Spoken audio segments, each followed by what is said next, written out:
پرسیاری 35 مامەسە ئایا سۆفی و دەروێشەکان مشریکن؟ مەرجنی ئاوە بە گشتی بوترێ. ئایا مشریکن؟ ئایا سۆفی بە گشتی مسلمانن؟ بەڵێ. بۆ هەر کەسێک کە ئەڵین مەسلەی شرک و کوفر دێتە پێشەوە ئەبێ بزانین ئایا اعتقادی کوفرینی هەیە یان گفتاری کوفرینی هەیە یان کردداری کوفرینی ئەنجامداوە. ئەمە ئەگەر ئەنجامیدا ئەگەر ئەنجامیدا پێی ناڵین کافر بووە. وردەوردە لە ئیشەکەی کۆلینۆ دلیلمان لەسەری هەیە کە کوفرە کە دلیلمان هەبوو ئەمە هەنگاوی یەکەم پێ ئەوترە تەجریم الفعل، یعنی ئەزانین کە ئەمە کوفرە و ممارەسەی کردو. دێنە سەر نقطەی دووەمەڵین تەجریم الفاعل.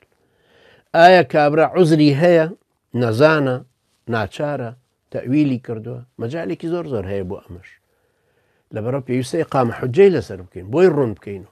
ئەگەر بۆمان ڕوون کردەوە لەلایەن کەسانێکی عالمی دادپەروەر و جێمتمانەوە بۆی باسکرا کە ئەمە دەلیلەکانە ئەمە شرکە نابێ بیکەیتەوە، دوای قسەکانی ئەمە ڕۆژ ڕای کردو بۆ سەر قەبری شێخ عەبدولقادری گەیلانی و ماچی کردەوە و هاوار و هانای بۆ ئەو بردەوە تەبعاً مشریکە و کاتەوەکو بەرد و بتپەرستێکی تر وایە. ئاوا ئەوترە هی سۆفی دەروێش هەر کەسێکی تر والله أعلم.